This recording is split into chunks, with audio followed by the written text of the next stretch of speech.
How to enter promo code on PrizePicks. You can only enter a promo code in the process of signing up a new account.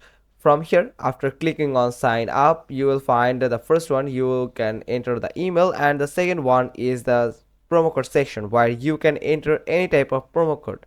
You can find various type of promo code through various type of event that uh, from PrizePicks or another companies. Then you can collect their promo codes and enter the promo code here for exciting gifts and offers.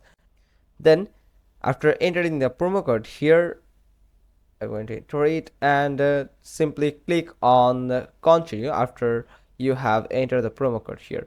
Then you just need to pass the 5 steps to create a new account and verify your account to get the bonus or offers that contain this promo code.